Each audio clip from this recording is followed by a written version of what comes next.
Hello students, हम लोग chapter पढ़े कोशिका यानी कि सेल। ये जो कोशिका होती है, जैसा कि आपको पता है कि कोशिका जीवन की क्रियात्मक और संरचनात्मक इकाई है। तो इसके बारे में सबसे पहले किसने पता लगाया और इसकी खोज किसने की थी, उसके बाद ये खोज कैसे कैसे आगे बढ़ा, इसके बारे में और ज्यादा जानकारी कैसे प्राप्त हुई, आज की क्लास में उसी के बारे में बात करने वाले हैं। इसलिए आज का हेडिंग होगा कोशिका का खोज। कोशिका का खोज। कोशिका का खोज। जब कोशिका की खोज की बात आती है तो हम लोग सबसे पहला नाम लेते हैं रॉबर्ट हुक का। Robert Hooke. रॉबर्ट हुक जो थे एक अंग्रेजी वैज्ञानिक थे। रॉबर्ट हुक ने ही सबसे पहले माइक्रोस्कोप का निर्माण किया था। माइक्रोस्कोप का निर्माण किसने किया था? रॉबर्ट हुक ने। माइक्रोस्कोप एक यंत्र है जिसके सहायता से आप किसी भी छोटी सी छोटी चीज को बहुत बड़े आकार में देख सकते हैं। देखिए, ये जो आप यंत्र देख रहे हैं इसे कहा जाता है संयुक्त सूक्ष्मदर्शी यानी कि कंपाउंड माइक्रोस्कोप है। ठीक है। ये जो आप ऊपरी सिरा देख रहे हैं इसको कहा जाता है नेत्रिका लेंस। नेत्रिका लेंस। एक्चुअल में क्या होता है कि इसमें एक यहाँ पे एक ये नली होती है, इसके ऊपर एक लेंस डाला जाता है। ठीक है। जो यहाँ पे इस स्लाइड पे यहाँ पे रखते हैं कोई वस्तु तो उसको बड़ा आकार करके दिखाता है, इसको नेत्रिका लेंस होता है और यहीं से उस किसी वस्तु को देखा जाता है। ठीक है। अब देखिए, ये जो आप ये नली देख रहे हैं इस नली को ऊपर नीचे करने के लिए यानी कि फोकस को एडजस्ट करने के लिए, ठीक है ना, तो यहाँ पर एक ये पेच लगा होता है। ये पेच जैसे जैसे ऊपर नीचे घुमाएगा उसी हिसाब से ये नली ऊपर नीचे होती है। और इस नली को हम लोग नाम दे देंगे यहाँ पर, इस नली को घुमाने वाले इस पेच का नाम दे देंगे हम लोग यहाँ पे प्रारंभिक समायोजन पेच। यानी कि हम लोग इसके अनुसार ऊपर नीचे करके दूरी घटा बढ़ाकर क्लियर देखने की चेष्टा करते हैं। और ये जो नली आती है इस नली को नाम दिया जाता है देह नलिका। इसमें और कुछ नहीं होता है, बस यहाँ पे एक लेंस लगता है। आगे ये नली आती है, नली के बाद यहाँ पर आइएगा तो यहाँ पर एक और यहाँ पे पेच होता है, ये वाला। इस पेच को हम लोग कहते हैं सूक्ष्म समायोजन पेच। यानी कि ये फोकस को एडजस्ट करता है, यानी कितना दूरी पर आप कितना दूरी पे इस नली को रखे उसको इसको घुमाने से क्या होगा कि आपको यहाँ से क्लियरिटी को एडजस्ट करने के लिए रहता है सूक्ष्म समायोजन पेच। यानी कि ये दोनों पेच मिलकर वस्तु को क्लियर देखने और उसका आकार बड़ा करके क्लियर देखने में मदद करते हैं।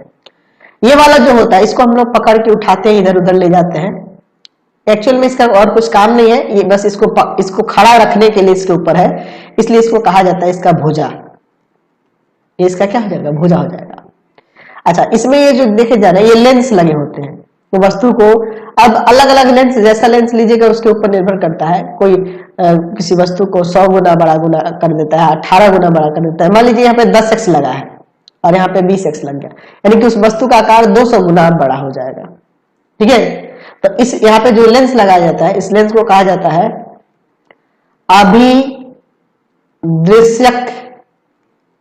लेंस। ठीक है। अच्छा, ये जो होता है ये घूर्णी होता है। ये घुमाने से यानी क्या मतलब ये भुजा को इधर उधर को इधर मोड़ सकते इधर मोड़ सकते, इसके लिए होता है। ये आपकी घूर्णी पेच होती है, घुमाने के लिए होता है और कुछ नहीं होता है। घूर्णी पेच। अच्छा, ये जो यहां से ये जो देख रहे हैं इसके ऊपर एक्चुअल में क्या है, ये यहाँ पे एक दर्पण लगा हुआ है। ठीक है। ये दर्पण क्या आता है कि किरणों को इस पे परावर्तित करता है अंदर, और ये जिस पे परावर्तित करता है इस वाली जो आप इसको कह रहे हैं ये संग्राही होती है। इसी के द्वारा प्रकाश जो होता है अंदर कहाँ पड़ता है? इस यहाँ पे आता है। और इसके ऊपर ही इस आधार के ऊपर ही यहाँ पर ही इसके आधार के ऊपर ही इसको नीचे वाले को आधार कहा जाता है, बेस कहा जाता है। इसी पे खड़ा रहता है पूरा माइक्रोस्कोप। और ये वाला जो जगह देख रहे हैं इसके ऊपर ही यहाँ पे स्लाइड को रखा जाता है और इसके द्वारा देखा जाता है इसमें। ठीक है राजीव। ये क्लिप लगे होते हैं, यहाँ पे क्लिप से उसको दबा दिया जाता है ताकि वो हिले डुले नहीं, और इससे वस्तुओं को बड़ा करके देखा जाता है। तो ये तो रही माइक्रोस्कोप की बात। तो माइक्रोस्कोप की खोज के बाद ही कोशिका का ज्ञान धीरे धीरे इसमें बढ़ता गया। तो कोशिका का ज्ञान धीरे धीरे बढ़ा, जैसे जैसे माइक्रोस्कोप में संशोधन किए अलग अलग वैज्ञानिक, लेकिन मुख्य भूमिका रॉबर्ट हुक की थी, क्योंकि सबसे पहले रॉबर्ट हुक ने ही 1665 ईस्वी में रॉबर्ट हुक ने, है ना, एक माइक्रोस्कोप का निर्माण किया था। तो उस समय तो ये उतना डेवलप माइक्रोस्कोप नहीं था। तो इन्होंने क्या किया कि कॉर्क को लिया, कॉर्क की पतली काट ली और उसे अपने, है ना, अपने काट को लेकर उन्होंने इसमें रख के देखा अपने माइक्रोस्कोप, बनाए गए माइक्रोस्कोप में। तो उन्होंने कुछ ऐसी रचना देखी, मधुमक्खी की देख रहे हैं मधुमक्खी का जो छत्ता देखते हैं, उसमें जैसे छोटे छोटे किस तरह से चेम्बर बने होते, कोठरियां बनी होती, उसी तरह से। तो इन्होंने हर एक इस कोठरी का नाम, इस हर एक चेम्बर का नाम इन्होंने क्या रख दिया, सेल रख दिया। हर एक का नाम क्या रख दिया, सेल रख दिया। यानी कि सेल नाम किसने रखा था आपके, सेल नाम किसी ने रखा था, कोशिका नाम किसने रखा था, रॉबर्ट हुक ने रखा था सबसे पहले। ठीक है, तो इनके बारे में थोड़ा सा तो लिखना जरूरी है। चलिए हम लोग इसके बारे में थोड़ा सा लिखते हैं, रॉबर्ट हुक के बारे में यहाँ लिख लेंगे। यहाँ पे लिख सकते हैं कि सर्वप्रथम 1665 में रॉबर्ट हुक नामक एक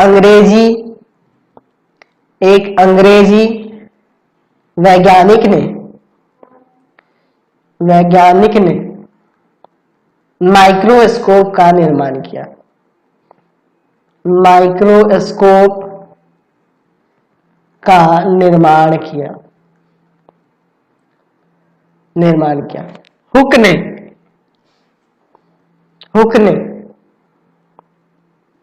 अपने बनाए माइक्रोस्कोप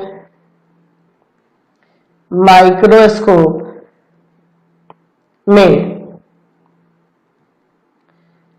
कॉर्क की एक पतली काट में अनेक सूक्ष्म मोटी भित्ति वाली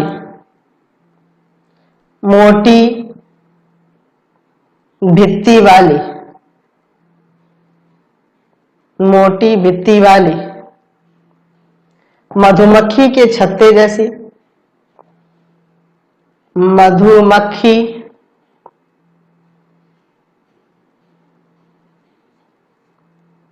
की छत्ते जैसी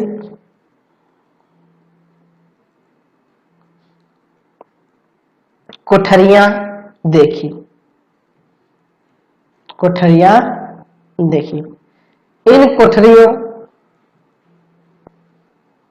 कोठरियों को रॉबर्ट हुक ने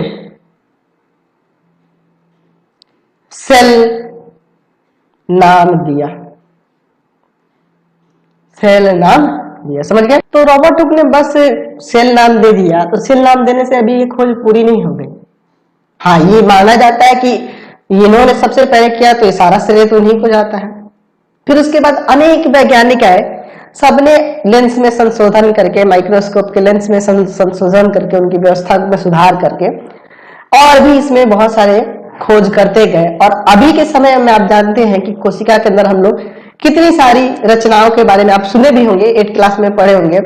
आप सुने होंगे प्लाज्मा झिल्ली, माइटोकॉन्ड्रिया, केंद्रक, क्रोमोसोम, है ना, गाल्जी उपकरण, कोशिका द्रव, ये सब सुने होंगे। तो ये सब उसके अंदर के भाग है। अभी तो बस कोशिका के बारे में हम जाने। तो ये धीरे धीरे जैसे जैसे वैज्ञानिक आए, वैसे वैसे उन्होंने उसमें संशोधन किया लेंस में, माइक्रोस्कोप के, फिर उसमें ये आगे बढ़ते गया। तो चलिए हम लोग इसको थोड़ा कहानी के रूप में धीरे धीरे समझ लेते हैं कि कौन वैज्ञानिक कब आए और उन्होंने क्या क्या इसमें सुधार किया और किस तरह से आगे ये बढ़ा।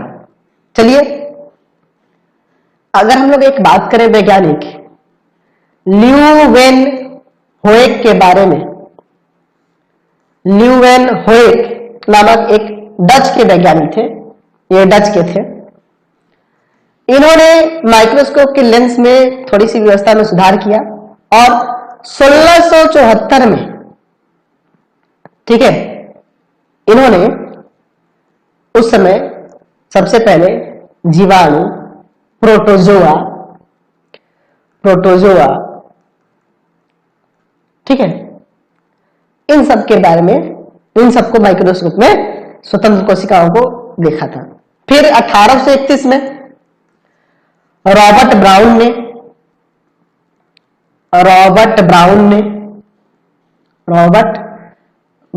ने प्रत्येक कोशिका के अंदर एक गोल रचना होती है, ठीक है, प्रत्येक कोशिका के अंदर जो कोशिका होती है उसके अंदर एक गोल रचना होती है, और वो गोल रचना ब्राउन ने उसको क्या नाम दे दिया, केंद्रक, जिसके बारे में अभी हम लोग जानते हैं कि प्रत्येक कोशिका के अंदर एक केंद्रक होता है। तो किसने बताया? रॉबर्ट ब्राउन ने बताया, ठीक है। फिर उसके बाद एक वैज्ञानिक पुरकिंजे ने 1839 में यह बताया कि जो कोशिका होती है, कोशिका के अंदर जो अर्धतल है ना जी, जो अर्धतरल जो रचना होती है अंदर पाई जाने वाली, उन्होंने उसके अंदर बताया कि जो सजीव पदार्थ, दानेदार सजीव पदार्थ जो होते हैं उनका नाम क्या दिया उन्होंने? जीव द्रव दिया। और तभी पता चला कि प्रत्येक कोशिका किसकी बनी होती है? जीव द्रव की बनी होती है, ठीक है, जीव द्रव की प्रत्येक कोशिका बनी होती है, ठीक है। फिर उसके बाद 1838 में एक वनस्पति यानी कि पेड़ पौधे के जानकार जो थे फ्लाइडेन ने बताया कि जितने भी पादप हैं यानी कि पेड़ पौधे जो भी हैं उनका भी शरीर सूक्ष्म कोशिकाओं का बना होता है। फिर 1839 में एक वैज्ञानिक स्वान थे, जो जीव जंतुओं के बारे में ज्ञान रखते थे, ये वनस्पति विज्ञान के थे, ये प्राणी विज्ञान के थे। तो स्वान ने बताया कि जंतुओं का भी शरीर सूक्ष्म कोशिकाओं का बना होता है। ये भी जंतुओं का भी शरीर जैसे पेड़ पौधों का होता है उसी तरह जंतुओं का भी शरीर सूक्ष्म कोशिकाओं का बना होता है। तो इसी में धीरे धीरे आगे ये बढ़ते गया। फिर 1855 में विर्चो ने बताया कि कोशिकाओं का जो निर्माण होता है ना, जो नई कोशिकाओं का निर्माण होता है उसमें सिर्फ पहले वाली कोशिकाओं से ही नई कोशिका का निर्माण, यानी कि पहले वाली पुरानी जो कोशिका है वो नई कोशिका का निर्माण करती है। फिर 1861 में है ना, 1861 में कौन बताया थे जी? मैक्स सूल ने बताया कि कोशिकाएं प्रोटोप्लाज्म का एक पिंड है जिसके अंदर एक केंद्रक होता है। ये किसका पिंड है? एक प्रोटोप्लाज्म का पिंड होता है जिसके अंदर केंद्रक होता है। फिर 1884 में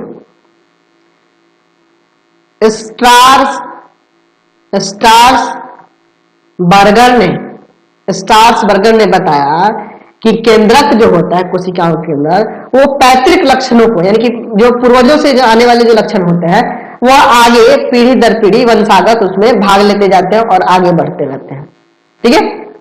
अनेक प्रकार के बड़े अच्छे माइक्रोस्कोप का निर्माण हुआ। फिर उसके अंदर कोशिकाओं के अंदर पाए जाने वाले जो रासायनिक पदार्थ, जैसे मैंने चैप्टर के शुरुआत में बताया था, कार्बोहाइड्रेट, प्रोटीन, वसा, इन सब के बारे में पता चला। ये सब धीरे धीरे ये प्रयोग आगे बढ़ते गया। फिर इधर अगर हम लोग पिछली सदी की बात करें तो 1831 में इलेक्ट्रॉन माइक्रोस्कोप बना। ये बहुत ही छोटे छोटे है ना, कोशिका के अंदर पाए जाने वाले जितने भी जैसे माइटोकॉन्ड्रिया हुआ, ये सब हुए, जितने भी उसके अंदर भाग हैं उसका पता लगाया गया इस इलेक्ट्रॉन माइक्रोस्कोप से 1831 में। तो इलेक्ट्रॉन माइक्रोस्कोप का आविष्कार जो किया था, किसने किया था? तो दो लोगों ने किया था, एम नॉल और दूसरे थे ई रस्का। ये दो लोगों ने इलेक्ट्रॉन माइक्रोस्कोप का आविष्कार किया था। उसके बाद इसके अंदर कोशिकाओं में पाए जाने वाले जितने भी इसके अलग अंदर पाए जाने वाले कोशिकांग है यानी कोशिका के अंदर पाए जाने वाली जो रचना है उनको हम लोग कोशिकांग कहते हैं। उसके बारे में ये धीरे धीरे धीरे धीरे ये आगे ज्ञान बढ़ते गया। तो सोचिए कोशिका की एक खोज हुई, उसके बारे में अध्ययन करते करते और बताओ आपको ये सारी जानकारी आपके किताब में मिल जाएगा। आप 9th क्लास में आए, लेकिन आप इसके पीछे, इस ज्ञान के पीछे कितना रहस्य है, कितने वैज्ञानिक इसमें शामिल है, कितने प्रयोग हुए, धीरे धीरे धीरे धीरे बढ़ के आपको इतनी सारी जानकारी मिल गई। यानी कि कई पीढ़ी तक हमने 1665 ईस्वी से शुरू किया रॉबर्ट हुक से, और ये जानकारी अभी तक हम लेते आ रहे हैं। और सोचो कितने लोगों का कठिन परिश्रम और कठिन मेहनत का ये परिणाम है जो हमें अभी ये ज्ञान मिल पा रहा है। तो सोचो पढ़ाई आपके लिए कितनी ज्यादा जरूरी है, समझ रहे ना बात को। चलिए तो आज की क्लास में यहीं पे खत्म करता हूं, इसके बाद हम लोग कोशिका की संरचना के बारे में नेक्स्ट वीडियो में देखेंगे।